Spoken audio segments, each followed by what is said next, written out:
where we get to the latest from all across the globe. Let's get you started.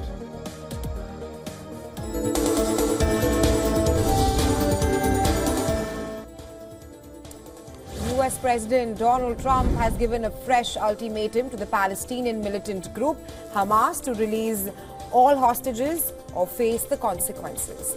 As the Washington entered direct talks with the group, on a post on his Truth Social platform, Trump said that he is sending Israel everything it needs to finish the job, and not a single Hamas member will be safe if it does not do as it says. He added that this was his last warning and that said it was time that Hamas leadership leaves Gaza.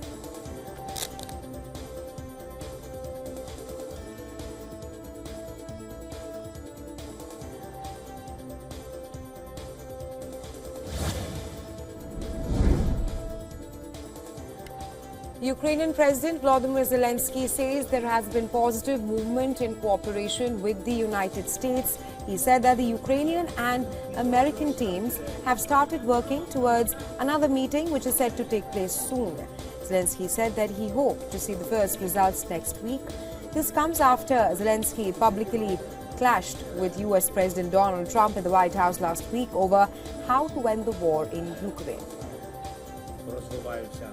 Дипломатичні події.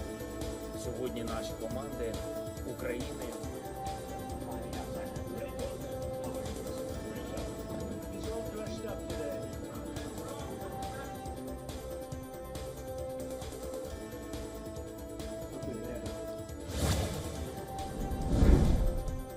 100-meter long banner reading "Defend Ukraine, Defend Europe, Seize Russia's Billions" was unfurled outside the European Council building on Wednesday as a group of Ukraine supporters and right activists gathered to call on EU leaders to seize frozen Russian assets to fund Ukraine's fight for survival.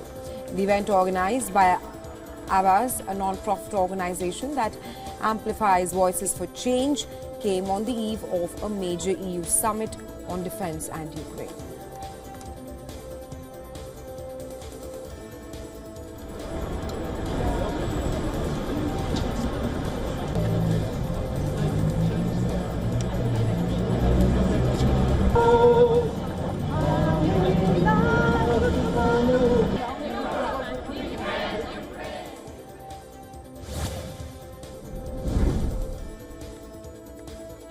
A divided U.S. Supreme Court handed a legal defeat to U.S. President Donald Trump, rejecting his bid to freeze some $2 billion in foreign aid payments.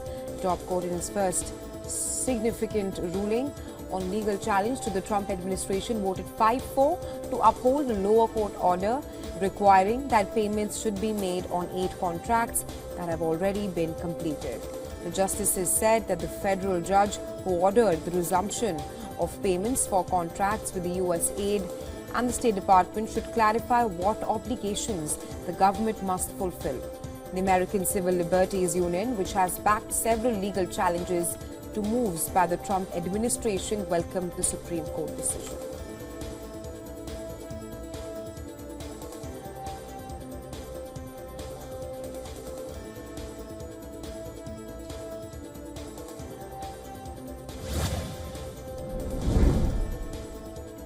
Mohammad Sharifullah, an Islamic State operative accused of planning the 2018 Kabul airport suicide bombing, was produced before a court in Virginia in the United States. The bombing, which occurred during the chaotic withdrawal from Afghanistan, claimed the lives of 13 American service members and around 170 Afghans. Sharifullah was taken into custody by FBI over the weekend after he was apprehended in Pakistan and extradited to the US. Now, during an FBI interrogation, he confessed to his involvement in the August 2021 suicide bombing and other attacks. He has been charged with providing material support to a foreign terror organization, resulting in death.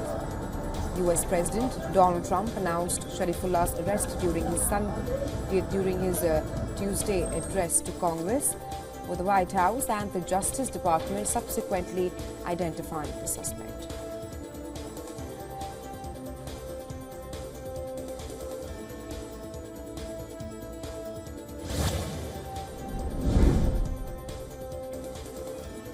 All right, Venezuelan President Nicolas Maduro has slammed ExxonMobil and the US government, accusing them of illegal actions.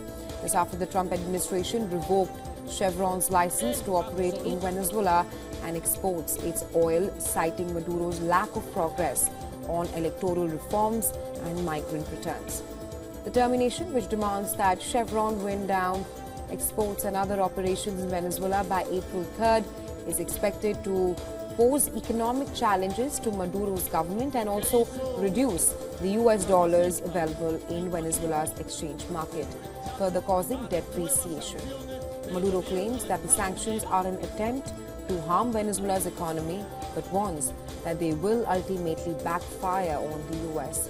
He has also pointed fingers at opposition figures like Maria Corina Machado for supporting the sanctions.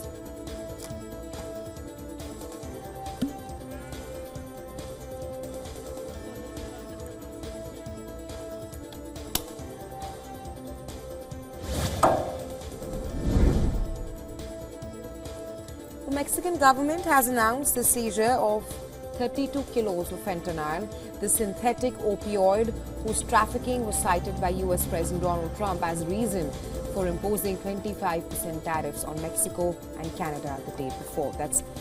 And he also announced that on his Congress speech.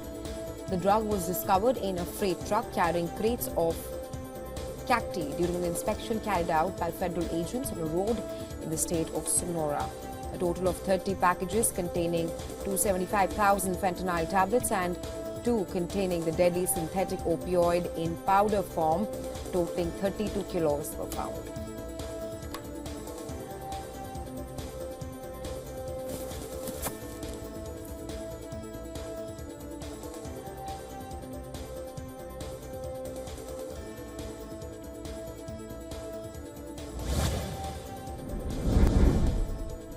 A Chinese student was found guilty of drugging and raping 10 women in Britain and China.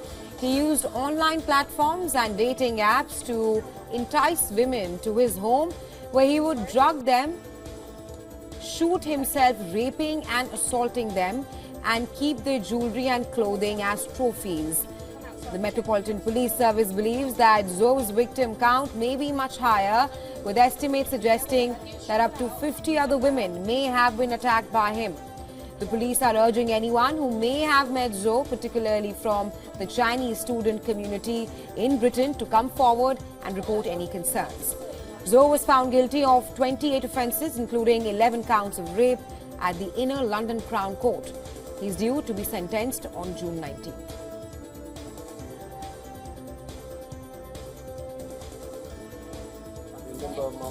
Okay, so I'm come out so I can check these ones.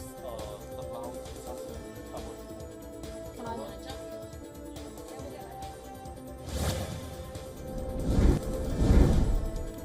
Volunteers from the Syrian Civil Defense, also known as the White Helmets, sprang into action to combat massive wildfires in the mountainous countryside of Latakia, which is Syria's western port city. A video release showed the volunteers working to put out the fires, which they finally extinguished after 7 consecutive hours battling the flames under challenging conditions. According to local media reports, the volunteers put out the remaining wildfires across 20 patches of forest. The incident is not the first time Syria has faced devastating wildfires. In 2020, wildfires swept through the country, affecting 265 villages in Latakia, Tartus and Homs, with around 50 and 60 main fire points.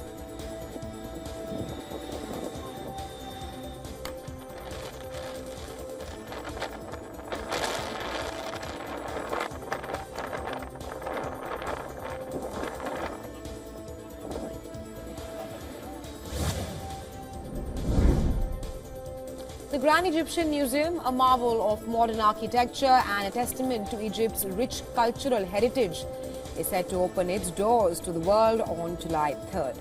Nestled near the iconic Giza pyramids, the museum showcases over 100,000 artifacts which have been preserved.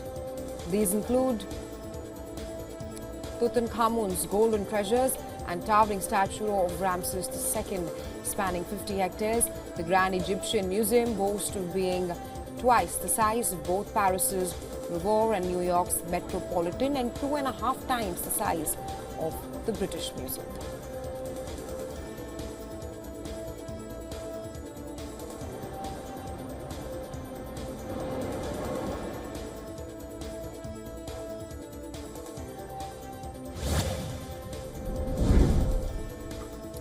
Right, Cyclone Alfred has stalled off Australia's east coast, delaying its landfall and prompting officials to shut down airports, schools and even public transport. Residents are stockpiling supplies and sandbagging their homes in preparation for the floodwaters expected when the Category 2 storm hits. The storm is now expected to make landfall near Brisbane, Australia's third most populous city, by Friday evening or Saturday morning. As Cyclone Alfred approaches, its destructive reach will extend across the border regions of Queensland and New South Wales, bringing heavy rain, flooding and damaging winds.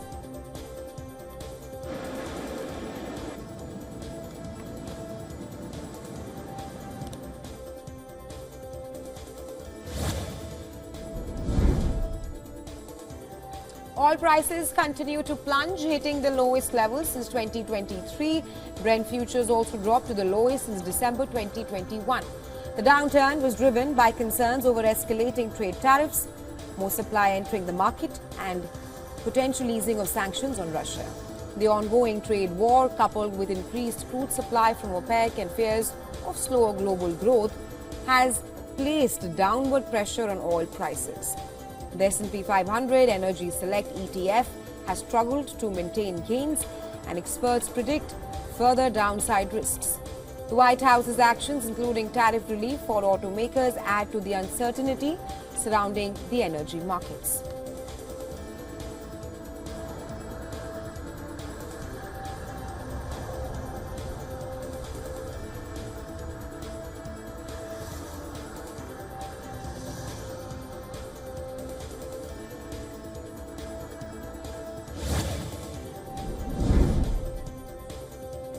A global bond sell-off accelerated on Thursday, pushing Japanese 10-year yields to their highest level since 2009. This comes as heavy selling in German bonds rippled across fixed income markets. US Treasury yields also rose, reaching 4.3% amid heightened geopolitical fluctuation and uncertainties surrounding tariffs. Germany's ambitious defense spending plan added pressure, while Asian stocks gained from a delay in US tariffs on Mexico and Canada. Meanwhile, in Asia, Japan, South Korea and Hong Kong, it saw stock gains, while China's growth targets sparked optimism. Meanwhile, the US tech sector faced pressure, with chip makers like Marvell Technology and Broadcom posting weak forecasts, contributing to declines in equity futures.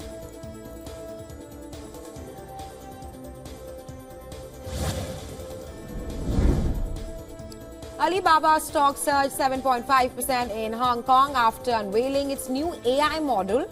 The model allegedly outperforms DeepSeek's R1 using just 5% of the data, marking a major leap in China's AI capabilities. The tech giant has become a leader in domestic AI, supported by strong government backing and a rebound from regulatory pressures. Alibaba has also committed to investing $52 billion in AI infrastructure over the next 3 years, further strengthening its ambitions. The company's growth in AI and improving core businesses alongside China's push to strengthen consumption, it all has fueled investor optimism, driving a $135 billion market value increase this year.